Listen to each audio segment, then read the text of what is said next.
Our clients in China specifically, and Coca-Cola, in specific terms, have required us not to measure for the first few years, not to measure the financial benefit, because they have all put the development, the organizational capability development, as the key aspect that they want to change. In fact, our conference in March this year was all around organizational design, organization development. And I think that is echoed around the region to a lesser extent in places like Indonesia. A big client of ours in Indonesia also has deferred the measurement of financial benefit for the benefit of really getting the organization to pick up on the personal and people development aspect rather than to chase financial gain. And that has been a massive driver of the success in those organizations. Sure, after a period of time, after 2 years, then they implement the systems to really drive the measurement of the return on investment of these processes. The reason these companies, these less mature companies, struggle with the justification is they don't actually understand what we believe they should be trying to achieve. Now, if they're trying to achieve sustained competitive advantage through the fabric of the organization, building a competitive organization and building this business system, then they wouldn't struggle.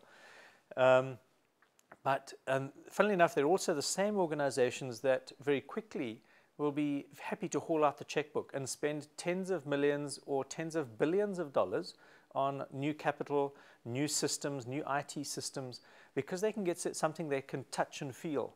They believe they're getting value for money, and they try and buy their way out of the problems they have. The more mature companies know that that's a fallacy, that in fact you cannot buy your way. You can't buy your way to an Olympic gold medal. You have to sweat your way there.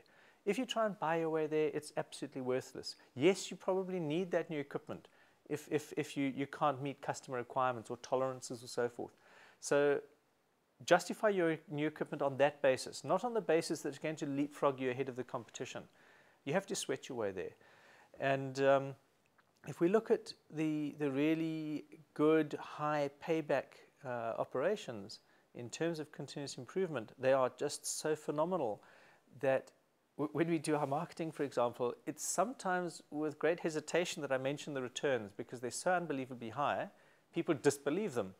So returns of 10,000% over a period of 20 years, not unknown. I know of an organization that returned 3,000%, okay, over 10 years.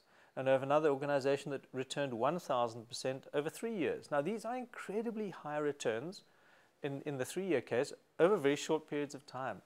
So extremely high paybacks. It can, of course, never be more financially advantageous to invest money in new equipment. For example, I'm a manufacturing guy, but invest money in new equipment if your old equipment is not performing to maximum.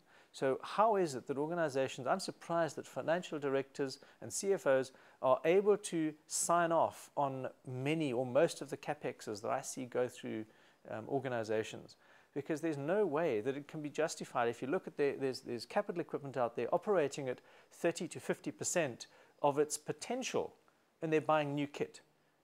I just don't get it.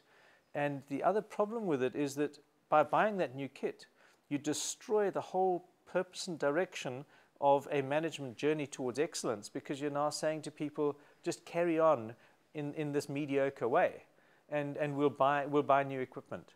Whereas what we need is highly focused, energized people working within a systematized improvement methodology to extract maximum benefit from currently owned assets that have already been paid for. So we really have to get that right.